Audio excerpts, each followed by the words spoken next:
காணாத சரிவை சந்தித்து 96 ரூபாய் முதல் 97 ரூபாய் வரை சென்றது.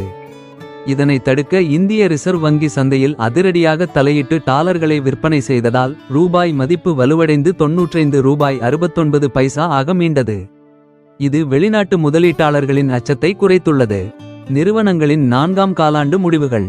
நிறுவனங்களின் இறுதி காலாண்டு வருவாய் முடிவுகள் மற்றும் சில முன்னணி நிறுவனங்களின் டிவிடெண்ட் அறிவிப்புகள் சந்தைக்கு சாதகமாக அமைந்தன. 3. துறைசார் செயல்பாடுகள். கடந்த வாரத்தில் தனியார் வங்கிகள் மற்றும் நிதித்துறை பங்குகள் சந்தையை முன்னெடுத்துச் சென்றன. அதே நேரத்தில் முன்னரே நல்ல லாபத்தை கொடுத்த சில துறைகளில் லாப பதிவு காணப்பட்டது. டாப் ஏறிய துறைகள்: நிஃப்டி பிரைவேட் பேங்க் கூட்டல் +1.49% மற்றும் ஃபைனான்ஷியல் சர்வீசஸ் +1.17%. வட்டி விகித உயர்வு இருக்காது என்ற நம்பிக்கையாலும் ரூபாய் மதிப்பு மீண்டதாலும் ஆக்சிஸ் வங்கி, ஐசிஐசிஐ வங்கி, HDFC வங்கி ஆகியவை பலத்த ஏற்றம் கண்டன. Nifty metal 0.44%. உலகளாவிய தேவை மற்றும் புவிசார் அரசியல் சீரானதால் மெட்டல் பங்குகள் உயர்ந்தன. சரிவைச் சந்தித்த துறைகள்: நிஃப்டி ஹெல்த்கேர் -1.52% மற்றும் ஃபார்மா -1.27%. கடந்த சில வாரங்களாக தற்காப்பு பங்குகளாக விளங்கிய பார்மா துறையில் முதலீட்டாளர்கள் லாபத்தை எடுத்ததால் சரிந்தது. உதாரணம் சன் பார்மா சரிவு.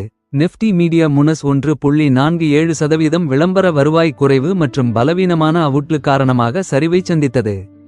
Nifty IT -0.37%. ரூபாய் மதிப்பு மீண்டதால் ஐடி ஏற்றுமதி நிறுவனங்களின் லாப வரம்பு பாதிக்கப்படலாம் என்ற கணிப்பில் லேசான சரிவு ஏற்பட்டது. 4. முன்னணியில் இருந்த பங்குகள். அதிக லாபம் ஈட்டியவை: நிஃப்டி 50 ட்ரெண்ட் லிமிடெட் 4303 ரூபாய் +3.18%. தொடர்ந்து வலுவான நுகர்வு தேவை காரணமாக ஏற்றம். ஸ்ரீராம் ஃபைனான்ஸ் 942 ரூபாய் +2.98%. ஆக்சிஸ் பேங்க் 1287 ரூபாய் +2.69%. ஐசிஐசிஐ பேங்க் 1267 ரூபாய் 20 பைசா +1.96%. நஷ்டத்தை சந்தித்தவை: மேக்ஸ் ஹெல்த் கேர் 4ஆம் காலாண்டு லாபம் சந்தை எதிர்பார்த்ததை விட குறைவாக வெறும் 3 விழுக்காடு YoY உயர்வு இருந்ததால் பங்கு விலை 7% வரை சரிந்து 1023 ரூபாய் 5 பைசாயில் முடிந்தது. சன் ஃபார்மா மற்றும் ONGC முறையே லாபப்பதிவு மற்றும் கச்சா எண்ணெய் விலை மாற்றங்களால் சரிந்தன. 5. தொழில்நுட்ப பகுப்பாய்வு மற்றும் சந்தை பார்வை. தற்போது இந்திய பங்குச்சந்தை சரிவில் வாங்குவது, உச்சத்தில் விற்பது என்ற வரம்பிற்குள் நகர்ந்து கொண்டிருக்கிறது. நிஃப்டி 50 முக்கிய நிலைகள்.